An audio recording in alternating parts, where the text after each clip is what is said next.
Hola amigos, bienvenidos a nuestra serie Descubriendo al Mesías de las Profecías. Queremos agradecer que nos estén acompañando y el propósito de estas meditaciones es observar la profundidad de las enseñanzas, de las lecciones, de las acciones de aquel que pretendía ser el cumplimiento de las profecías del Antiguo Testamento. El libro de Isaías ya había dicho que vendría un Mesías con características señaladas en la profecía, que al cumplirlas el hombre debería reconocer la mano de Dios, la bondadosa obra de Dios en favor de la raza humana.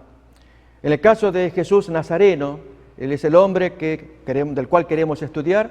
Miraremos a continuación una historia muy preciosa, muy inspiradora. Pero antes, nuevamente, observemos la presentación que Jesús hizo en aquella ocasión en la sinagoga de Nazaret, y en donde dio su sermón inaugural, presentándose como el Mesías. Para ello vamos al Evangelio de Lucas, capítulo 4, desde el versículo 16 en adelante, tenemos lo siguiente. Vino a Nazaret donde se había criado, y en el día de reposo, o sábado, entró en la sinagoga, conforme a su costumbre, y se levantó a leer. Y se le dio el libro del profeta Isaías, y habiendo abierto el libro, halló el lugar donde estaba escrito, en el capítulo 61 de ese libro, lo siguiente: el Espíritu del Señor está sobre mí por cuanto me ha ungido. Esta es la raíz de la palabra Mesías, ungido, para dar buenas nuevas a los pobres. Me ha enviado Dios a sanar a los quebrantados de corazón, a pregonar libertad a los cautivos y vista a los ciegos, a poner en libertad a los oprimidos, a predicar el año agradable del Señor. Hasta aquí Jesús cita, o Lucas pone esta porción, pero el libro de Isaías contiene más elementos, del cual ya vamos a leer en un momento más. Miremos cómo sigue. Y enrollando el libro, lo dio al ministro y se sentó. Y los ojos de todos en la sinagoga estaban fijos en él. Y a continuación, como un dardo que penetra el corazón, Jesús dice estas palabras muy poderosas. Comenzó a decirles: hoy se ha cumplido esta escritura delante de vosotros.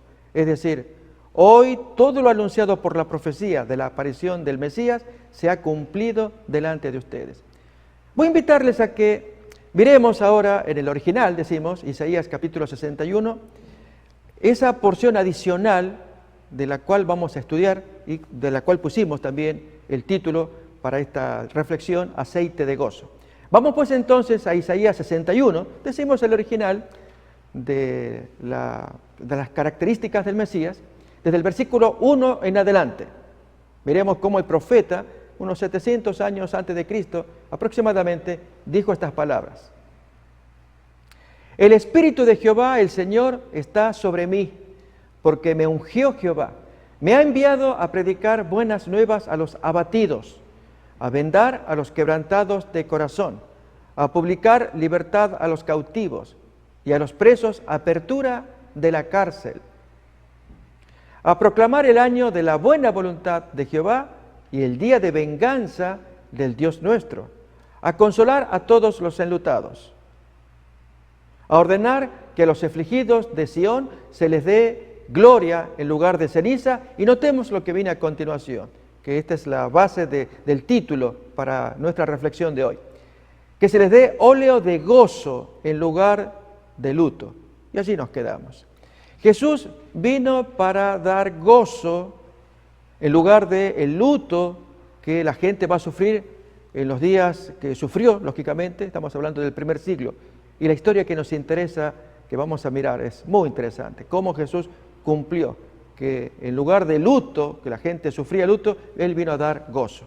Pero para ello, miremos a los connacionales, aquellos que eran compatriotas y especialmente líderes religiosos, porque uno de ellos será el protagonista de nuestra historia.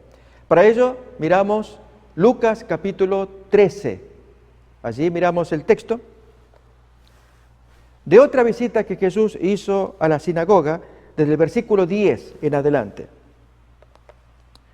Él solía ir a las sinagogas para enseñar, era querido por la gente, respetado, Y lógicamente los fariseos y los líderes religiosos de aquel tiempo lo miraban con suspicacia. Enseñaba Jesús en una sinagoga en el día sábado o día de reposo, y había allí una mujer que desde hacía 18 años tenía espíritu de enfermedad y andaba encorvada y en ninguna manera se podía enderezar. Cuando Jesús la vio, imaginemos que si la profecía del Mesías de Isaías 61 nos muestra a un hombre que se compadece de los abatidos, de los pobres, de los enfermos, pues Jesús no pudo retraerse de tener compasión al ver a esta mujer encorvada y le dice: mujer, eres libre de tu enfermedad. Y puso las manos sobre ella y ella se enderezó luego y glorificaba a Dios. Ahora sí, reparemos en lo que viene a continuación. Pero el principal de la sinagoga, esto es el líder, el principal maestro que convocaba todos los sábados a los judíos creyentes para enseñarles la palabra de Dios, este hombre se enoja. Dice acá, enojado de que Jesús hubiese sanado en sábado, dijo a la gente: 6 días hay en que se debe trabajar. En estos pues venid y sed sanados, pero no para el sábado. Allí no molesten ustedes en el día sábado. Con esto miramos entonces que el principal de la sinagoga, no solamente de esa sinagoga, de las varias que había a lo largo del país, todos los líderes tenían problemas con Jesús porque en su enseñanza traía elementos nuevos, muchos de ellos discordantes contra las prácticas populares judías. Entre ellas, estamos mirando en esta ocasión, el haber curado en sábado, algo que el judío entendía que no se debía hacer y que ya más adelante estudiaremos las prácticas judías en sábado y la enseñanza que Jesús dio al respecto. Lo que importa en esta ocasión es que un líder principal de la sinagoga tiene inquina y se enoja contra Jesús. Ahora bien, cuando el corazón está afligido, está lastimado por alguna situación de salud especialmente, y más cuando tiene que ver con miembros queridos de la familia, muchas veces las emociones de inquina, de odio, de rabia que se tiene contra alguien, dan paso a otros sentimientos, de impotencia y de necesidad. Es el caso de un colega de este principal de la sinagoga. A continuación vamos a mirar en esta historia a otro personaje, también principal de la sinagoga. Podría haber estado como su colega de Lucas capítulo 13, enojado también porque perturbaba la tranquilidad sabática en la adoración, cuando Jesús se aparecía y enseñaba y hacía cosas que no eran queridas por los fariseos. Pero en este caso, este principal de la sinagoga está quebrantado. Acordémonos que la profecía de Isaías 61 decía que Jesús, o el Cristo, el Mesías, venía a dar aceite de gozo, óleo de gozo, en lugar de luto. Bien, a este nuevo principal de la sinagoga, el que nos interesa, se llama Jairo. Este hombre está tan conmovido que no le cabe mantener la enemistad, el odio, la inquina que tenía su colega contra Jesús. A ver, miremos la historia. Aparece en Lucas capítulo 8, desde el versículo 40 en adelante.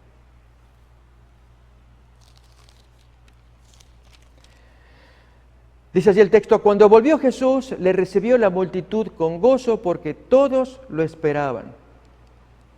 Entonces vino un varón llamado Jairo, que era principal de la sinagoga, de otra de las tantas sinagogas que había en ese tiempo. Notemos ahora, postrándose a los pies de Jesús, le rogaba que entrase en su casa. Aquí nos detenemos para pensar en lo siguiente: ¿cuántas veces cuando estamos dolidos, y Dios muchas veces permite que el dolor aparezca para que el corazón se quebrante y así humillados tengamos que reconocer nuestra impotencia? En la soberbia de nuestra vida, de los días de cada día, de cada semana, nos comportamos de alguna manera arrogante, creyendo que todo lo podemos, tanto que si por nuestras manos y nuestro cuerpo podemos hacer las cosas que creemos que estamos en condiciones de hacerla y aún de dominar esas cosas. Pero muchas veces hay ámbitos en los que no podemos entrar o aún dominar. Es el caso de la enfermedad. Y este varón de la sinagoga, líder, ahora está quebrantado y no puede pensar en mantener esa enemistad contra Jesús o contra este curador ambulante. Vamos a llamarlo así al nazareno. Pongámonos en los zapatos de estos líderes de la sinagoga.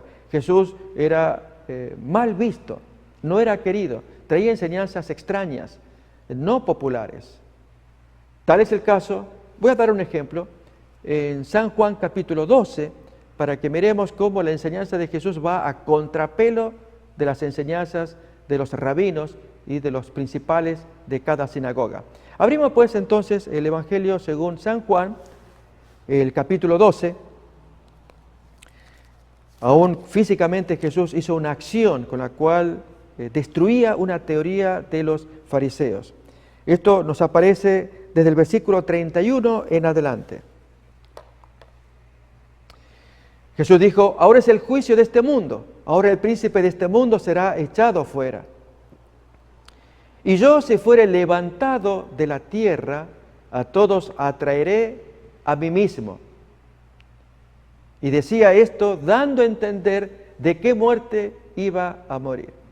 Nos imaginamos a Jesús al decir: si yo fuera levantado, y habrá estirado los brazos, simulando él la crucifixión, porque daba a entender de qué muerte tenía que morir. A continuación, la confusión de sus oyentes. Miremos.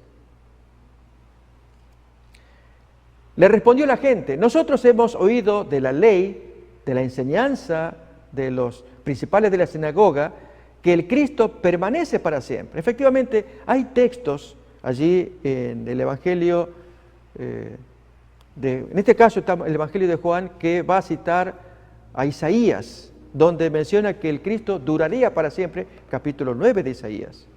Entonces esta gente hace la referencia. Si la ley dice que el Cristo dura para siempre, ¿cómo tú dices que el Cristo tiene que morir? ¿Qué clase de Cristo es este? Miremos el texto completo entonces de Juan capítulo 12. Nosotros hemos oído de la ley que el Cristo permanece para siempre. ¿Cómo pues dices tú que es necesario que el Hijo del Hombre, o Cristo, o Mesías, sea levantado, mortalmente levantado?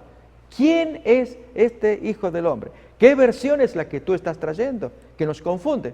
Jesús, en lugar de explicarles en detalle, más bien les anima en el siguiente versículo a decirles: crean en lo que les estoy diciendo. Yo sé lo que les digo. Invitaba a que confiaran en las palabras de Él. Miremos. Entonces Jesús les dice: aún por un poco está la luz entre vosotros. Andad entre tanto que tenéis luz, que es la misma enseñanza de Jesús, para que no os sorprendan las tinieblas, porque el que anda en tinieblas no sabe a dónde va. Con ello está diciendo: si está la luz, crean, anden en esa luz. Bien, este es un ejemplo de los varios que tenemos en los evangelios, de cómo la enseñanza de Jesús iba a contramarcha de la enseñanza popular de los rabinos. En este caso, volvemos otra vez a la historia de Jairo, que es el protagonista de la lección de hoy. Jairo, líder en la sinagoga, acostumbrado a enseñar las enseñanzas comunes de los rabinos, y ve presentarse ante este curador ambulante por una necesidad. Aunque él tiene sus ideas bíblicas o teológicas, hay una situación que lo desborda, y es el problema grave de salud de un miembro de su familia. Y aquí entonces extraemos una lección. Muchas veces nosotros decimos que podemos creer y sostener algunas ideas, pero nuestro Dios sabe que muchas veces somos desbordados. ¿Cuántas veces cuando sufrimos alguna situación dramática, dura, allí nos caemos, nos hincamos y le clamamos a Dios, pidiéndole: Dios, ayúdame, sosténme, esto que tengo acá no lo puedo soportar, va más allá de mis fuerzas. Dios está atento. Aún más, recordemos, de acuerdo a la profecía de Isaías 61, que Dios es atraído por los pobres, los abatidos, los quebrantados, por aquella gente que siente necesidad. Allí Dios lo detecta enseguida e inmediatamente acude y ayuda. Esto es algo que tenemos que aprender. El Señor va en contra de la arrogancia humana, aquel hombre que cree que lo sabe todo, que lo tiene todo, que no necesita de nadie y no se da cuenta que es un simple mortal que puede ser desbordado. Y no necesariamente pensemos que Dios, a propósito, como tiene el control de las cosas, va a desbordar con intención. Es el mismo hombre el que cosecha sus propias malas elecciones. Y aún así, sufriendo las consecuencias, en lugar de hincarse y postrarse y pedir ayuda al cielo, sigue con su soberbia. En el caso de Jairo, pues, esta es la lección que queremos aprender. Vamos a ir entonces nuevamente a Lucas, el capítulo 8. Miremos cómo sigue esta historia de cuando Jairo se postra ante el curador ambulante para decir las siguientes palabras. Lucas 8:41 tenemos allí que un varón llamado Jairo, que era principal de la sinagoga, vino y postrándose a los pies de Jesús, le rogaba que entrase en su casa porque tenía una hija única como de 12 años que se estaba muriendo y mientras iba la multitud le oprimía. Entendemos que en momentos de suma necesidad este hombre recurre al cielo, recurre allí al don del cielo, quien puede sanar, puede curar. Y Jesús pues acepta caminar juntamente. No obstante, hay situaciones interesantes a continuación. Y una de ellas que leemos ahora prueba lo que la profecía de Isaías decía, que el Señor está atento a los pobres, a los quebrantados, a aquellos que están en suma debilidad y desventaja, sufriendo. Allí está el Señor presente con ellos. Porque miremos cómo continuó la historia para confusión de Jairo. Las historias son dos historias, pero esta que leemos ahora, en lugar de contribuir a la alegría de Jairo, más bien produce lo contrario. Leemos entonces, al final del versículo 42 dice, y mientras iba la multitud le oprimía, le apretaba. Siguiente, pero una mujer que padecía de flujo de sangre desde hacía 12 años y que había gastado en médicos todo cuanto tenía y por ninguno había podido ser curada, se le acercó por detrás y tocó el borde de su manto, y al instante se detuvo el flujo de su sangre. Entonces Jesús dice, y ahí es cuando se detiene la marcha, Él dice entonces, ¿quién es el que me ha tocado? Y negando todos, dijo Pedro y los que con él estaban, Maestro, la multitud te aprieta y oprime, y tú dices, ¿quién es el que me ha tocado? Imaginemos la preocupación de Pedro. Allí en las callejuelas de la ciudad, pequeñas villas y barrios humildes también, allí la multitud pues atenta, ansiosa y curiosa, acompañan el cortejo mientras Jesús está caminando con un distinguido jefe de la sinagoga. Y seguramente muchos atentos a ver qué es lo que va a pasar. Y mientras están caminando, el texto nos dice que la multitud los apretaba, los apretujaba. Y mientras van avanzando, y seguramente Jairo pidiendo que abran camino para que el maestro llegue más rápido, para que este curador ambulante llegue a tiempo, inmediatamente Jesús se detiene. Algo pasó. Y es que una mujer enferma de flujo de sangre de un periodo igual que el de la niña de Jairo, 12 años, una mujer que había gastado toda su fortuna, todo su peculio en buscar curarse y nada pudo solucionar, ella no pudiendo hablar con Jesús, el texto nos dice que fue por detrás y allí tocó apenas el borde del manto. Y Jesús se detuvo y él dice, alguien me tocó. Pedro habrá creído junto con los otros que pudo haber sido un toque indecente. Imaginemos, están apretujándose, uno aplastando al otro, córrete, no puedo, ya ponte a un costado, para poder pasar. Y Jesús se detiene, alguien me tocó, de una manera indecente. Entonces Pedro dice, todos te tocan, todos te aprietan. No, alguien me tocó.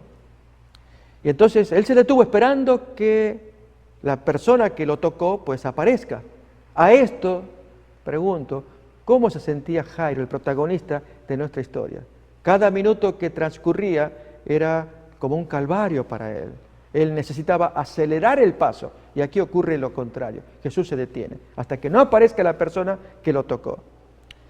Y cuando alguien aparece, que es esta mujer enferma, que está feliz, porque ahora se curó. El texto nos lo va a decir, que se detuvo el flujo de su sangre. Ahora Jesús le pide que cuente como testimonio para que todos escuchen y observen lo que había pasado. Y entonces sacamos esta reflexión, que seguiremos leyendo ahora para probarlo.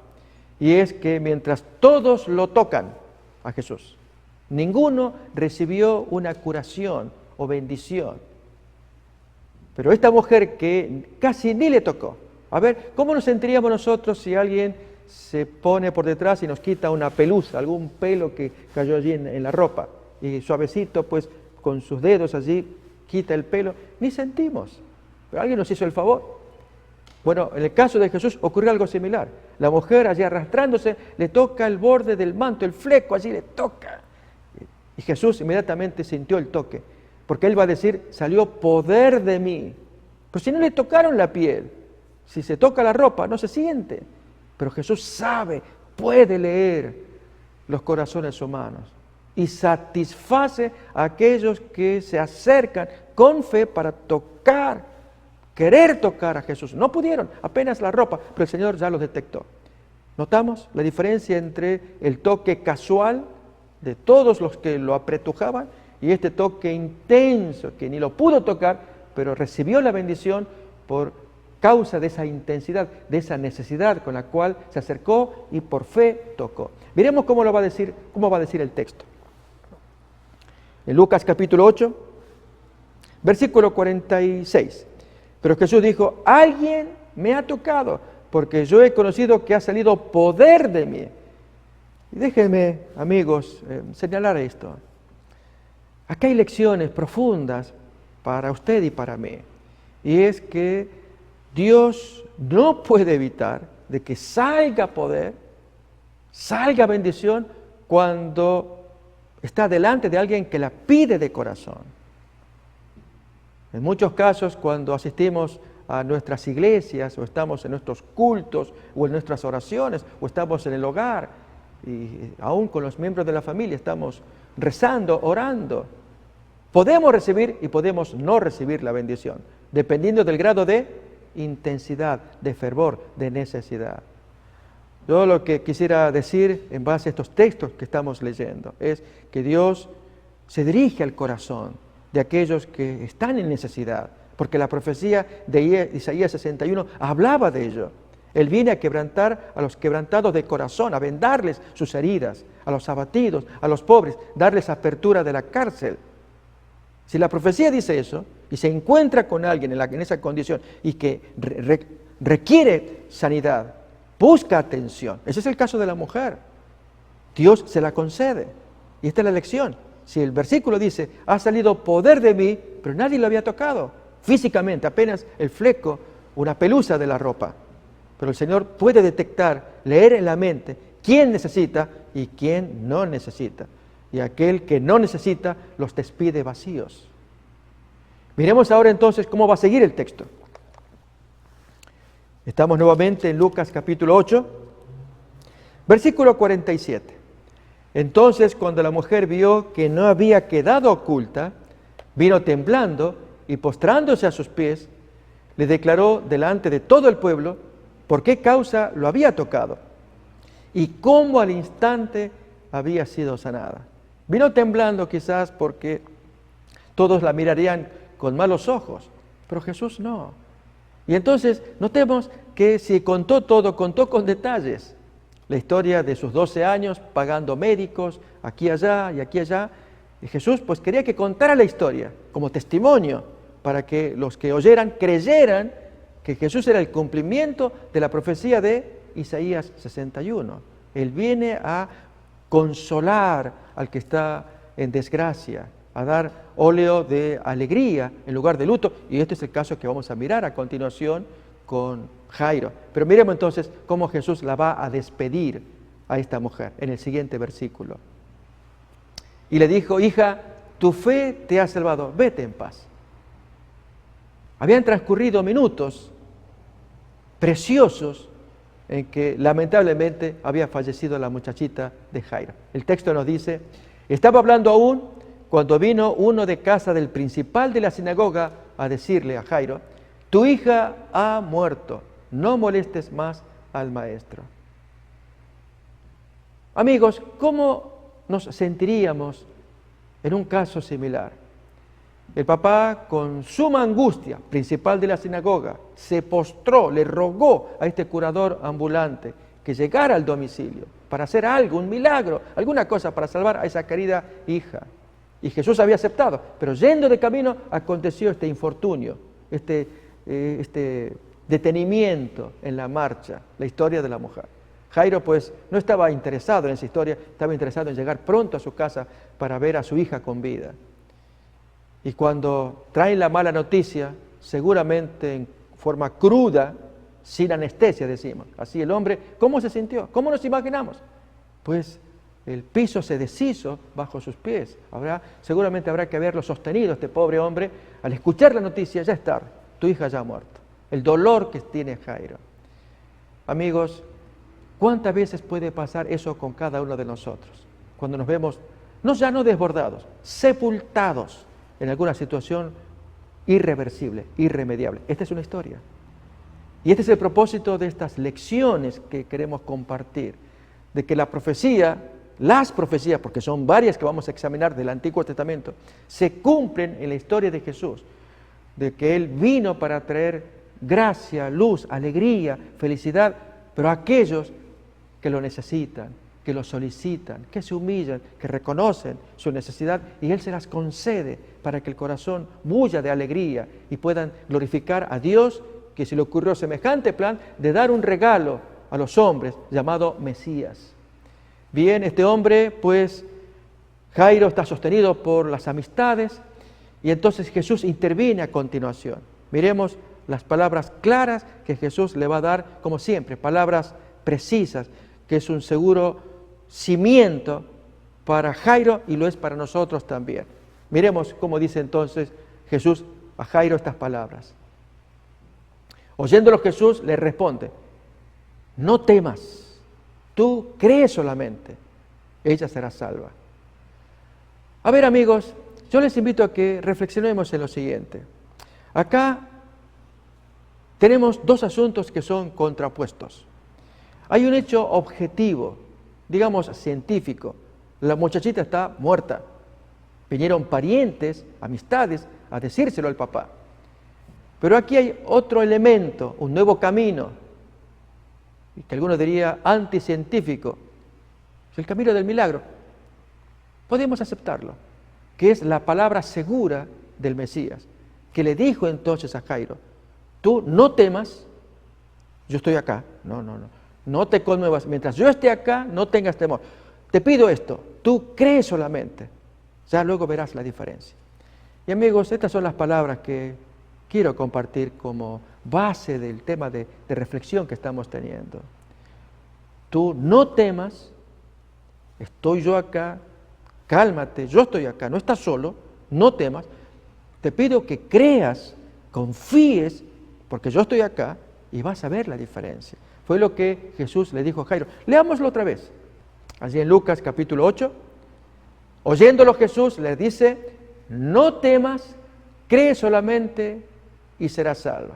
Y aquí también hacemos esta reflexión. Muchas veces en nuestras vidas tenemos que elegir uno de dos caminos.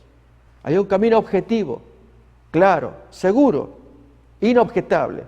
Dijimos un camino científico por decir que nadie lo va a objetar. Es el camino de la muchacha que ha muerto. Aceptarlo, resignarse, nos dirían algunos psicólogos. Pero aquí hay otro camino, opuesto, diferente, porque la palabra de Jesús lo está diciendo.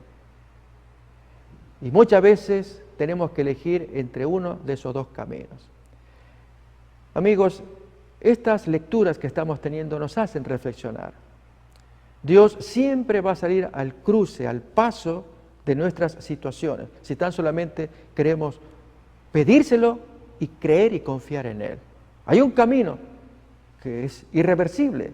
Quizás. Decimos quizás porque aparece el otro camino. Y Jesús le está diciendo a Jairo, le está invitando, no temas, tú crees, confía en mí y verás la diferencia, ella será salva. Y Jairo pues tenía que tomar la decisión, o creerle a él, o despedirse diciendo, maestro, gracias por tus palabras de ánimo, de aprecio, que yo crea, pero la situación está ya dada, consumada, mi hija ya murió, no hay nada más que hacer. ¿Notamos? ¿Y cuál de esos dos caminos hubiera escogido Jairo? ¿Cuál escogeríamos nosotros? Estamos en libertad de hacerlo. Este es el privilegio que Dios otorga al ser humano, que escoja. Si Él invita, apela a nuestra inteligencia, a nuestra razón. Dijo, esta es mi propuesta. ¿Tú ves ese camino? Yo te propongo este. Depende de ti. Si tú quieres creer y aceptarlo, yo te llevo de la mano, tú vas a ver la diferencia. Efectivamente, miremos qué hizo Jairo. Vemos en el siguiente versículo, 51. Entrando en la casa, no dejó entrar a nadie consigo, sino a Pedro, a Jacobo, a Juan y al padre y a la madre de la niña. Ahora el maestro iba a hacer algo muy importante, pero necesitaba que estuvieran los más íntimos, y es llamativo que Jesús permanentemente separara a estos tres grandes amigos que eran los más íntimos de él, Pedro y los dos hermanos Zebedeos. Y entonces ante ellos Jesús hizo ya otras cosas diferentes, como la transfigurarse y que aparecieran Moisés y Elías, y separó a tres amigos para que lo acompañaran, o aún en el huerto de Getsemaní también los tres amigos fueron separados para que presenciaran y estuvieran acompañándolo. Jesús les tenía un especial afecto a ellos tres. Bien, los separa, les pide al resto de la gente que se queden afuera y entra en la casa. Y allí entonces con Jairo y la esposa. Imaginémonos la escena, el matrimonio llorando intensamente, allí la mujer que se cuelga el cuello del esposo llorando porque ya la muchachita no está más con vida. Y Jairo no tiene el placer de poder haberla despedido, haberla visto con vida en los últimos momentos. Y están llorando los dos, pero además de ello está el resto de la familia y parentela y amigos presentes. Algo sucede a continuación. Leemos entonces el siguiente versículo. Entrando en la casa, no dejó entrar a nadie consigo, sino a Pedro, a Jacobo y a Juan, y al padre y a la madre de la niña. Y lloraban todos y hacían lamentación por ella. Era costumbre entre los judíos aún hasta pagar plañideras para que ensombrecieran más el momento del luto, allí de la desgracia vivida. Y lloraban con mucha fuerza. Pero él les dice, no lloréis, no está muerta, sino que duerme. Y se burlaban de él sabiendo que estaba muerta. Amigos, ¿cómo imaginaríamos la escena? Viene un extraño, el curador ambulante, que era querido por el vulgo, el común del pueblo, no así por los líderes. Y Jairo era un líder, un fariseo principal de la sinagoga. Así que la parentela de él seguramente tendrían ideas similares a Jairo respecto de cómo este hombre causaba conflicto con los líderes en sus enseñanzas. Y al decir Jesús, no lloren, la niña no está muerta, sino que duerme, la burla de todos. Este hombre acaba de llegar, nos dice esta broma pesada, se burla de nosotros, y entonces allí una situación muy embarazosa. Y Jairo y su esposa, pues, escuchando y lamentando, ellos más preocupados porque no podían ver más a la niña. Pero vamos a reparar ahora, a mirar esta historia con un detalle adicional, que aparece en el Evangelio según Marcos, el capítulo 5. Así que, recordemos, esta historia aparece en varios evangelios, y el detalle que nos cuenta, nos lo va a contar adicionalmente Marcos. En el capítulo 5, vamos a ver desde el versículo 37 en adelante la repetición de la historia y el detalle que solamente Marcos lo trae y que deja una lección que es la que queremos compartir para confirmar la profecía de Isaías 61 de que el Mesías venía, entre sus varios asuntos, era para dar aceite u óleo de gozo en lugar de luto. Así que si había luto en ese momento, vamos a ver si él pudo dar ese aceite de alegría que es una expresión judía, el aceite que se pone allí sobre la cabeza, mostrando la aprobación, la bendición de Dios a la persona recibida o ungida con ese aceite de alegría. Leemos pues entonces Marcos capítulo 5, desde el versículo 37 en adelante. Y no permitió que le siguiese nadie, sino Pedro, Jacobo y Juan, hermano de Jacobo. Y vino a casa del principal de la sinagoga y vio el alboroto y a los que lloraban y lamentaban mucho. Y entrando les dijo: ¿por qué alborotáis y lloráis? La niña no está muerta, sino que duerme. Y entonces en el versículo 40, solamente la primera parte nomás, vamos a leer. Y se burlaban de él. Hasta allí nomás, y para luego comentar lo que viene. Para decir lo siguiente: el ministerio de Jesús se caracterizó por una obra en la que Jesús muchas veces actuó a contrapelo, a contramarcha de las creencias populares, de actitudes comunes, con una misión clara, y era cumplir a pie juntilla lo que la profecía de Isaías 61, la obra del Mesías, iba a hacer en favor de los hombres. Si Él vino a darles aceite de gozo, aceite de alegría, a curar al quebrantado, bendecir al desvalido, sacar al preso de la cárcel, muchas veces una cárcel espiritual, emocional, en la que cuántos de nosotros podemos estar metidos allí y que nos cuesta salir, aunque nos ufanemos de una libertad externa, fuera de prisión, y sin embargo adentro en el corazón estar presos todavía de otras situaciones como el rencor, en fin, tema que ya hablaremos más adelante. Pero por lo pronto acá lo que importa es que Jesús se mueve en un ambiente hostil. ¿No actuamos así nosotros? Esta es una reflexión que quiero compartir también. Si el maestro se hubiera detenido a escuchar todas estas adversidades, estos enfoques negativos, planteos, críticas que recibió de la gente de sus días, y se hubiera desanimado de que, habiendo sido enviado por Dios como un regalo para la humanidad, y en lugar de verse apreciado, más bien se veía humillado, criticado, rechazado, finalmente muerto, como cuenta la historia. ¿No podría él haber tomado la decisión de apartarse, de alejarse, de regresar al lugar de donde vino? En el caso de la historia de Jesús, que es la más apasionante de las historias, por las profecías por un lado, por la redacción de los cumplimientos por el otro, que es el Nuevo Testamento. Una historia que invita a que todos podamos escarbarla, hurgarla, para extraer beneficios. Este es el objetivo de la palabra de Dios, de la Biblia. Más que probar si el Jesús histórico es el mismo que el Cristo dogmático. ¿Cuántos estudiosos traen este planteo? Al decir que el que tenemos hoy es un Cristo del dogma, de la enseñanza que la Iglesia, la tradición impuso a lo largo del tiempo, muy diferente de aquel caminante histórico que se reconoce que existió en la historia, pero que se le adosó demasiada tradición, demasiado folclore para suponer o creer que haya existido semejante hombre con esas características de milagrero, de taumaturgo, haciendo tantas curaciones, cuando en verdad era un simple caminante con alguna enseñanza moral, pero luego el Cristo dogmático se impone con el tiempo. ¿Notamos la diferencia? Algunos pues quieren dejar el Cristo dogmático para meterse en el Jesús histórico y hurgan para ver si realmente existió, y aún si existió, cuánto de ropaje mítico habría que quitarle para quedarnos allí con un personaje casi desnudo, un hombre simple, común, que tenía alguna que otra enseñanza moral.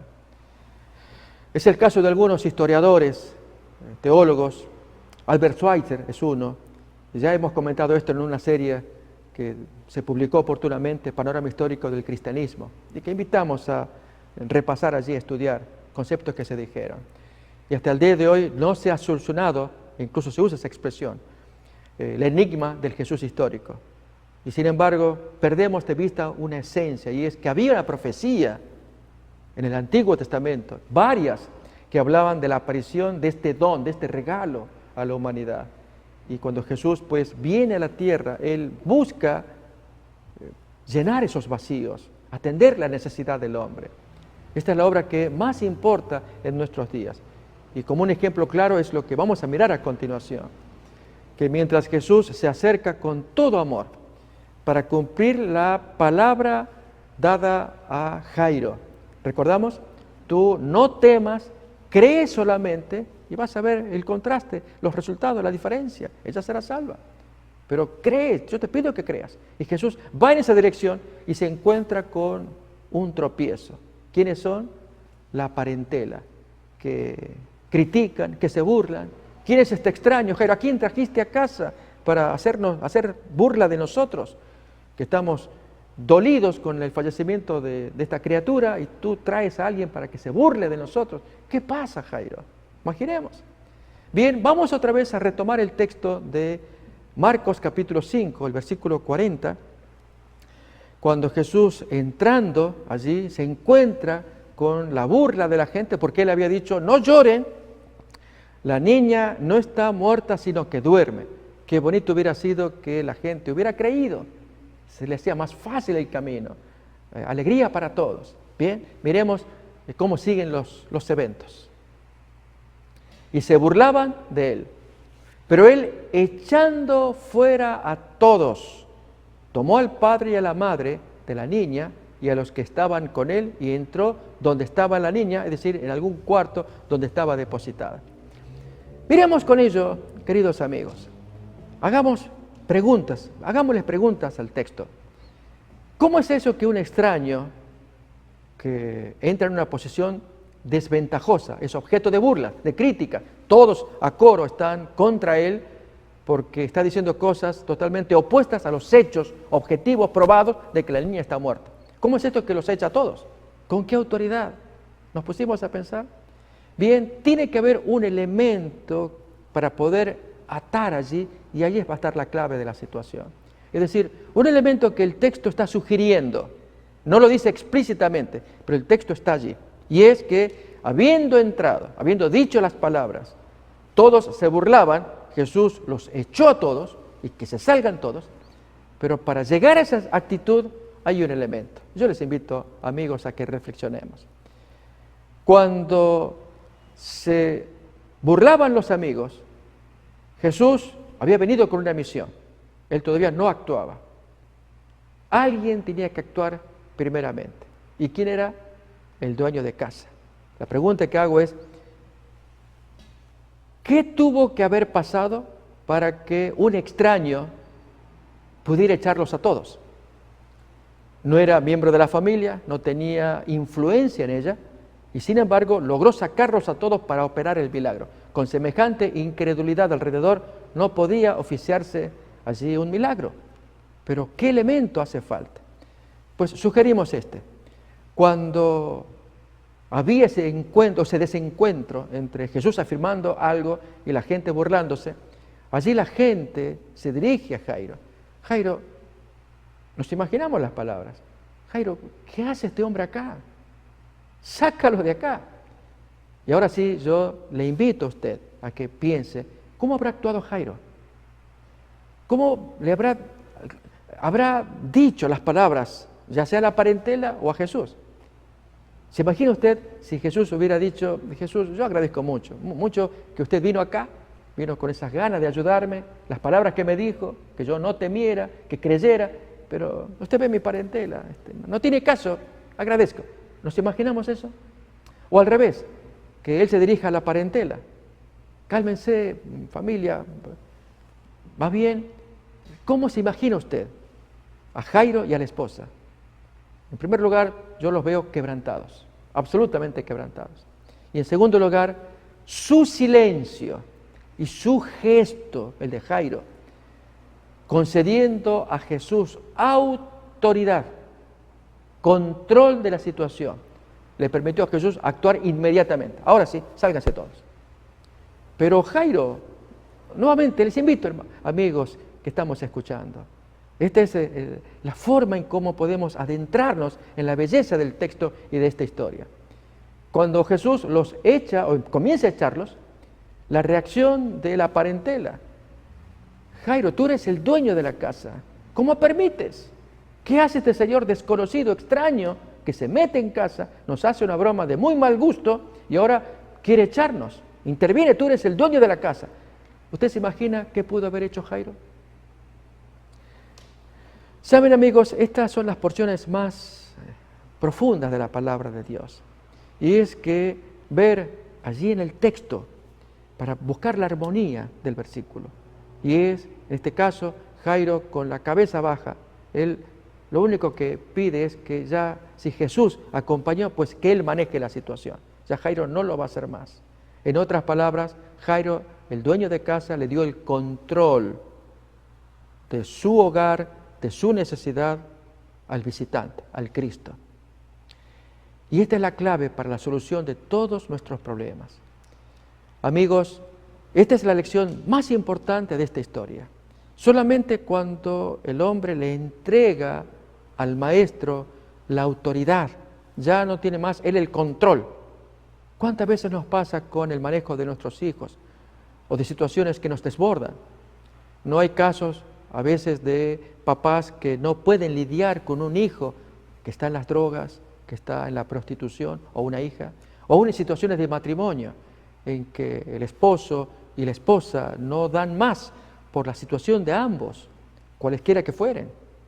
Y entonces, intentando solucionarlo, recurren a un método o a otro y cada vez se hieren, se lastiman. Situaciones de salud que desbordan también. La impotencia que podemos tener nosotros porque no podemos solucionarlo. Y a medida que queremos arreglarlo, nos hundimos más. Y en el hundimiento lastimamos a otros con palabras hirientes, con quejas, acusaciones. ¿No ocurre esto? ¿No es el pan de todos los días? ¿No vivimos en esta tierra como en un valle de lágrimas? Esta es la realidad de todos los días.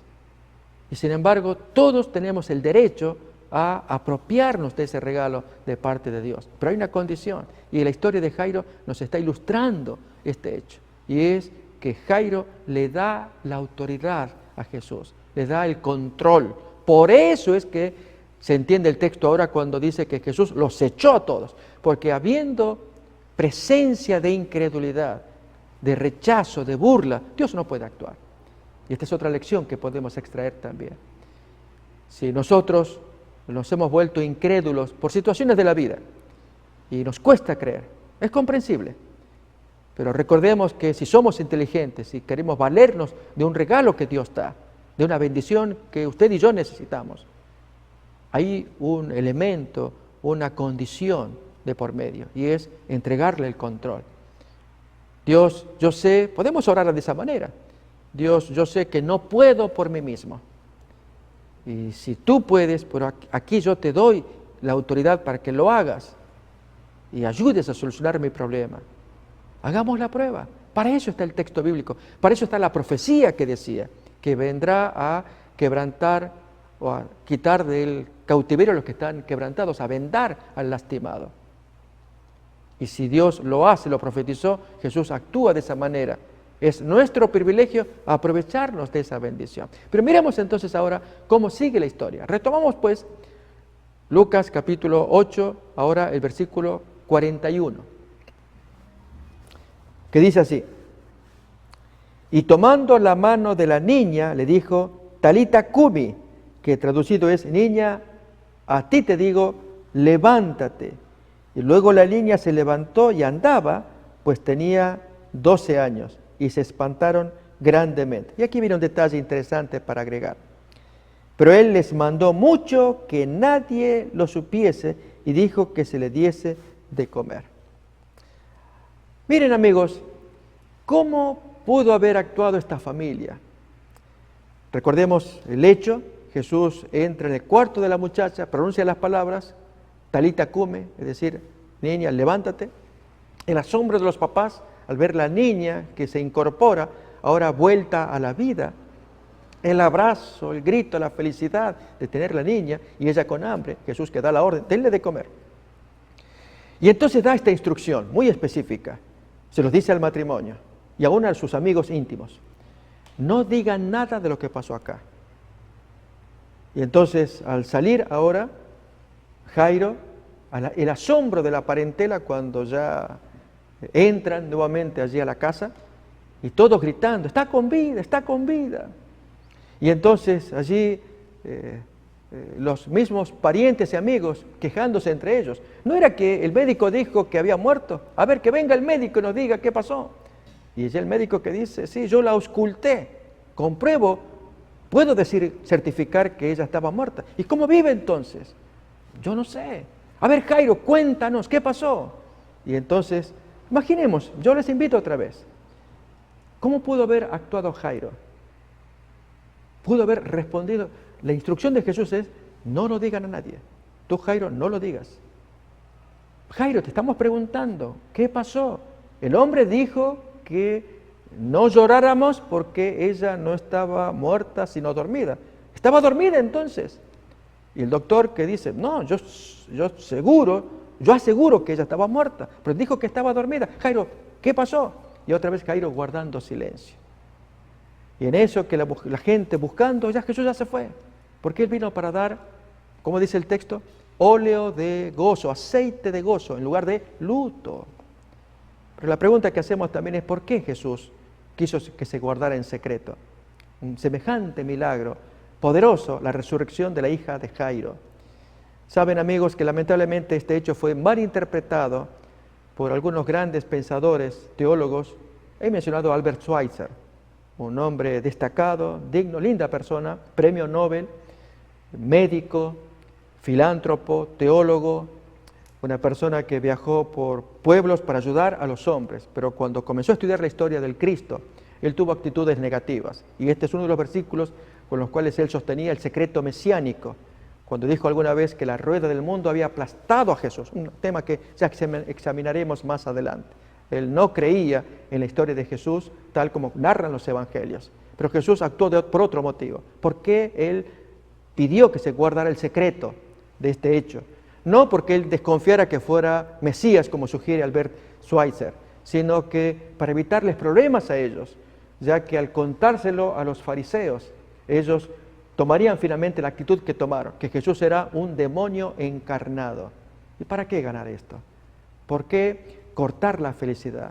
Bien, este es el Jesús, este es el Mesías señalado por la profecía de Isaías, que trae alegría a nuestras vidas. Así, amigos, quisimos traerles este examen de Isaías capítulo 61 en la historia del varón de la sinagoga Jairo, según Lucas capítulo 8 y también Marcos 5. Y así volveremos en una siguiente edición para seguir examinando más historias acerca de este maravilloso personaje, el Mesías de las profecías bíblicas. Gracias por acompañarnos.